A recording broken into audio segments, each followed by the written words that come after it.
E aí, meu povo, bom dia. Essa câmera aqui tá meio estranha, hein? E aí, terceirão. Tudo bem, gente? Tô aqui, né? Mais uma vez aqui, você sabe, né? Eu tenho colírio, mas tô de óculos escuro devido aí na minha cirurgia aqui.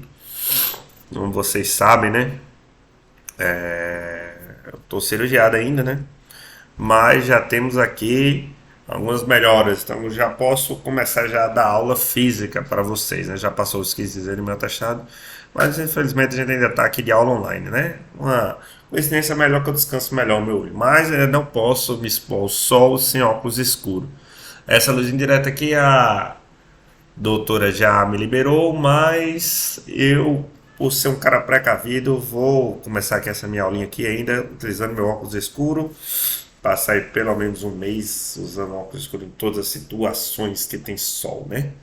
E só direto nem pensar, né? Pra quem tá preocupado aí com minha saúde aí, então tá aí o relatório da minha saúde médica.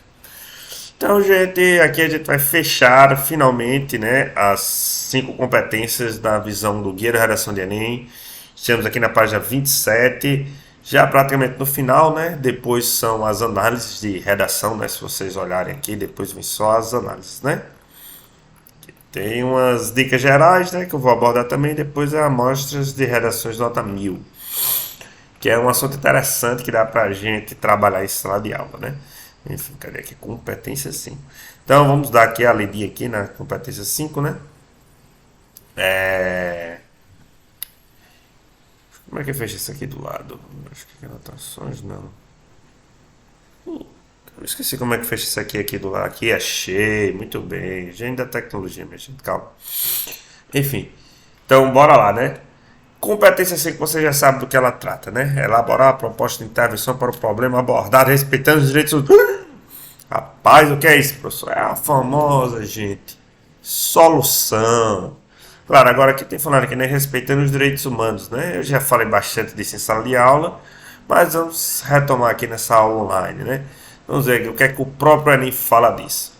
O quinto aspecto a ser avaliado no seu texto é a apresentação de uma proposta de intervenção para o problema abordado, respeitando-se os direitos humanos. Propor uma intervenção para o problema apresentado pelo tema significa sugerir uma iniciativa que busque enfrentá-lo. É importante ressaltar que as provas de redação do Enem normalmente abordam temas complexos, muitas vezes difíceis de resolução, de ordem social, científica e cultural. Aqui entra, velho, se é de difícil solução de resolução, por que mandar os alunos do ensino médio resolver isso? Eu sou meio contra esse estilo de redação que o Enem propõe, que no final tem que ter essa solução, mas ele cobra, ele pede, então é o que a gente tem que fazer, gente. Tem que mandar ver e dar essa soluçãozinha, mesmo que o próprio Enem admita que a resolução é difícil, é complexa e obviamente não é em um parágrafo que vocês vão solucionar um problema com a violência contra a mulher do Brasil, lei seca, a deficiência do sistema de educação ou qualquer outro tema aí que já tenha caído no Enem, né? Bola pra frente.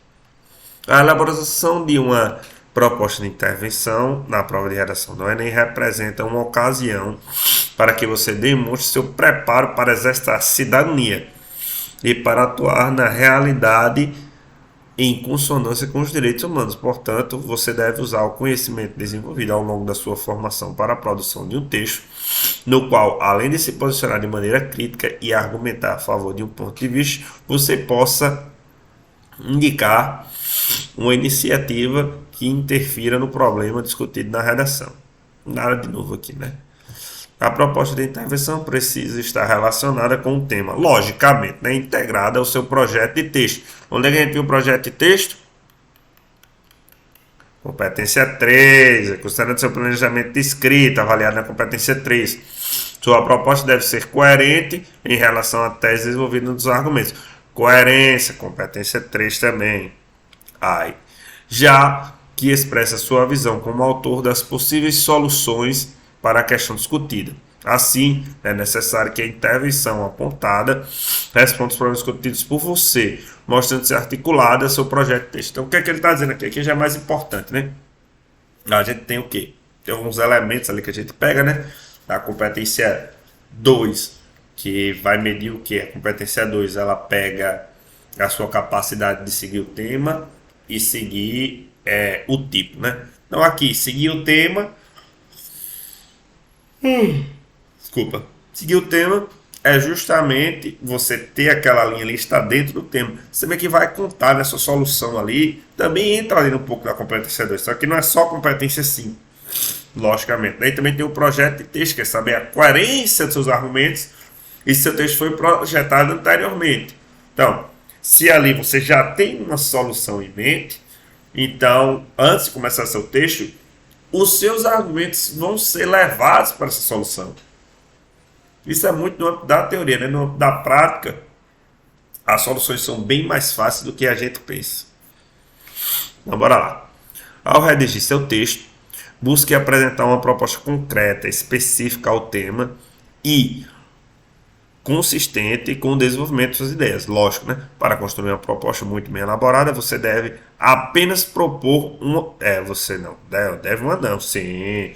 Você deve não apenas propor uma ação interventiva, mas também o ator social competente para executá-la. Lembra? Eu sempre falei isso aqui, ó. Sempre cita qual parte, se você vai citar, por exemplo, o Estado, é melhor você citar um ministério, uma secretaria, um órgão responsável por aquilo, entendeu?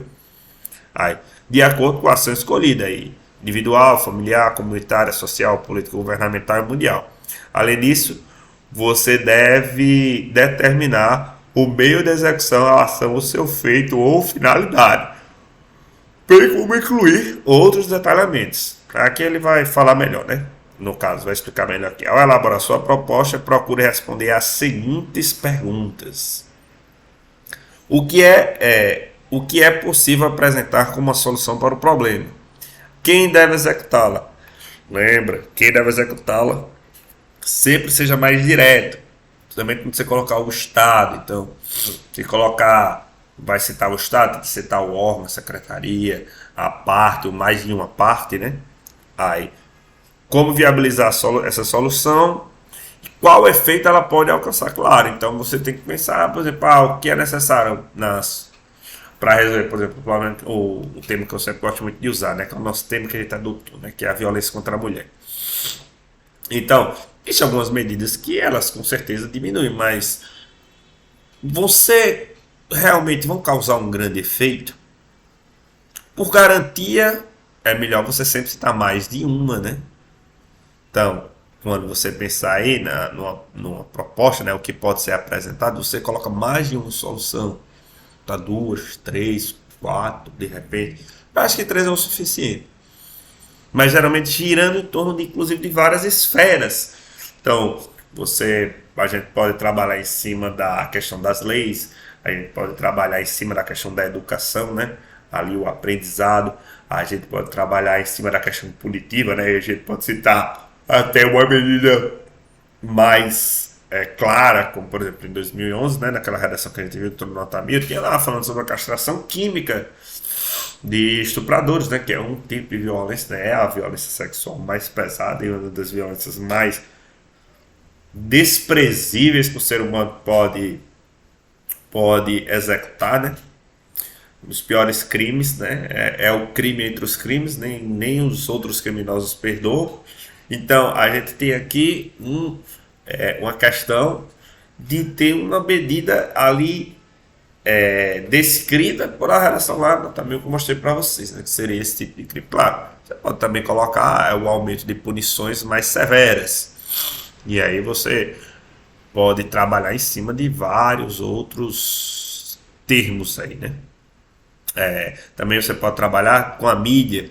Então é necessário que a mídia também faça campanhas, né? Os jornais, os grandes meios de produção não, desculpa, os grandes meios de mídia. E aí você pode hoje falar também das grandes redes sociais, trabalhe com campanhas, né? Publicitárias contra a violência, né? Não necessariamente só contra a violência contra a mulher. Você pode ver aí que mudando um pouquinho ali, mudando um pouquinho aqui, você acaba conseguindo fazer uma solução para vários outros problemas, né?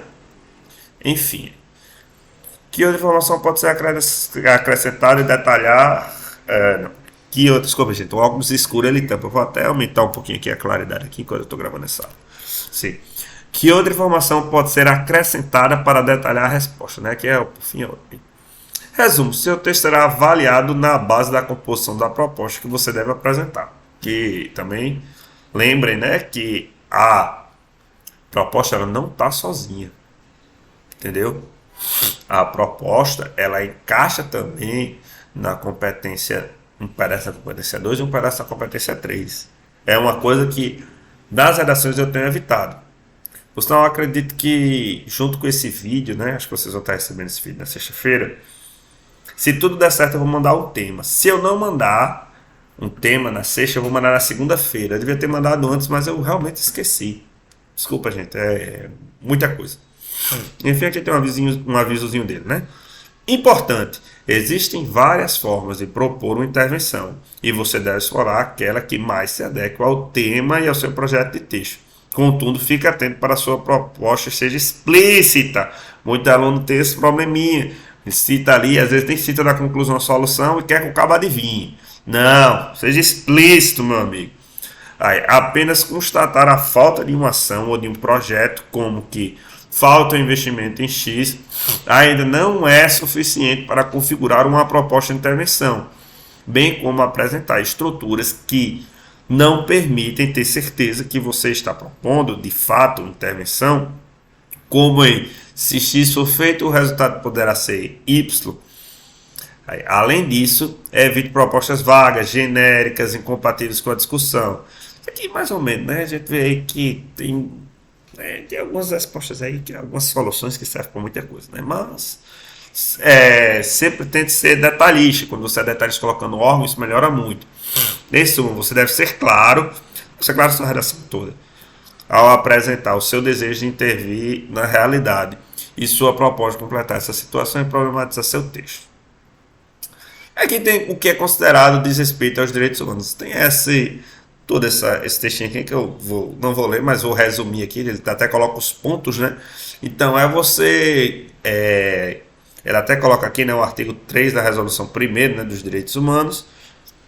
Você não entrar nesses princípios norteadores, né? Então você não pode correr dignidade humana, igualdade de direitos, reconhecimento e valorização das diferenças diversas, laicidade do Estado, democracia na educação, transversalidade e vivência e globalidade, sustentabilidade socioambiental. Então, por exemplo, você não pode dizer assim, para acabar com a violência contra a mulher, a melhor solução seria logo matar todas as mulheres. Assim, não haveria mais esse problema, porque não haveria mais mulheres. Aí não, né, filho?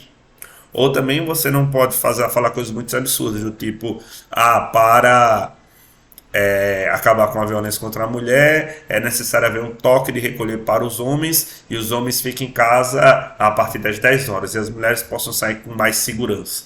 Aí, também não, né, meu filho? Então, obviamente, eu estou dando aqui exemplos meio absurdos, que de vez em quando, você que está rindo aí, rola no Enem, viu? Rola no Enem uns absurdos desses. Você não pode chegar e ir para esse ponto, entendeu? Do mesmo jeito que dentro da sua solução, o duplismo dentro do seu texto, não é bom que você desrespeite os direitos humanos de forma alguma, né? Antigamente zerava a redação, agora não zera mais, mas você perde ponto, logicamente. Então você cometeu qualquer tipo de preconceito, de racismo, né? Qualquer tipo de ódio ao gênero. Então você não pode simplesmente chegar e falar, nós sabemos que todos os homens são canalhas, ou então todos os homens tendem a serem criminosos, e logo por isso, isso não pode ser uma frase que vai constar numa redação, né? Do mesmo jeito que o contrário também, né? Você jamais pode dizer que as mulheres tendem a, sei lá, ser criminosas ou qualquer coisa do tipo, né? Ou mesmo você falando de qualquer tipo de gênero, cor da pele, qualquer tipo de preconceito, né? Também questão de sustentabilidade ambiental, aqui eles querem dar até algum exemplo, né? Ele dá o exemplo da democratização do acesso ao cinema. Sustentabilidade socioambiental também, né? Você não pode dizer simplesmente, por exemplo, se cair algum tema sobre sustentabilidade, você não pode falar que é necessário que, sei lá, ou melhor, se cair alguma coisa relacionada à fome, você não pode chegar e simplesmente falar, é necessário que haja um desmatamento gigante na Amazônia para a construção de terras mais produtivas para a agricultura, assim acabando com a fome. Pode, né, filho? Mas não é assim, né? Enfim, a questão também, que obviamente você não pode entrar na cidade do Estado, acho que vocês já entenderam, né? Então, exemplo, para resolver esse problema é necessário que haja uma ditadura cristã, ou evangélica, ou budista, ou sei lá, mormon, e que ela tome as decisões baseadas no governo, sei lá, na inspiração divina, ou qualquer coisa do tipo, né? Enfim, acho que eu já estou divagando demais, quero ver se eu fecho esse ponto aqui logo. Enfim, aqui ele dá alguns exemplos, né, da democratização do acesso ao cinema no Brasil, né? Ele fala aqui, ó, foram consideradas propostas que desrespeitam os direitos humanos, as que negavam a qualquer pessoa, né? As que negavam a qualquer pessoa, aí 2 pontos. Impedindo o acesso livre à cultura de qualquer ser humano, produção, circulação, consumo de bens culturais, né? Restringindo o conteúdo com base crítica que feriam a dignidade humana e negavam o direito à proteção dos interesses morais e materiais das produções artísticas e seus autores. A seguir apresenta alguns exemplos de trechos de redações dos participantes do Enem 2019 que levaram à atribuição de nota zero na competência 5 por ferir os direitos humanos. Só lembra, se você ferir os direitos humanos, você zera a competência 5, né? Aí. O Ministério Público deve banir os cinemas ou TVs no Brasil para que possa existir um índice certo sobre o acesso ao cinema. Ou então que as TVs existissem apenas para notícias sobre o que está acontecendo dentro do Brasil. Até escreveu um trechinho aqui, né? Aí é notório, o cidadão aqui é notório, para prevenir esse acontecimento é necessário diminuir a quantidade de cinemas. As pessoas reduzirem o tempo vendo filme para acabar com diversos aplicativos de filmes que existem. Cadastros deveriam ser feitos para limitar a ida das pessoas ao cinema. Assim, diminuiria os casos de acesso contínuo ao cinema, celulares, televisão e outros. Portanto, é necessário que diminua o acesso livre ao cinema no Brasil. Tem que ser bem rígido e controlado, porque pode aumentar ainda mais a urbanização. E isso não é bom. E esse isso não é bom foi meio patético aqui, né? Mas ele nunca escreveu nada patético, né? Enfim, daqui ele tá falando, né? Tal que você não deve fazer, né? Aquele cita até a justiça com as próprias mãos. Cara, questão básica, né, velho? Não vá falar de crimes, não vá falar de coisas que desrespeitam os direitos humanos, coisas logicamente prejudiciais, né? Enfim, já estamos em quanto tempo de aula? Deixa eu ver se isso aqui diz. Não sei, eu vou dar uma adiantadinha aqui no conteúdo. Caraca, cadê? Aqui, 17 minutos. Achei, gente. Desculpa, esse óculos escuro aqui tá me prejudicando. 17 minutos eu vou tentar dar uma lida rápida aqui nessas considerações gerais, recomendações gerais, né? Então, aliás, eu vou fazer o seguinte: eu vou tentar gravar outra aula com essas recomendações gerais, que vai ser uma aula mais rápida. Então a gente fecha essa aula aqui agora por 17 minutos, que é o suficiente.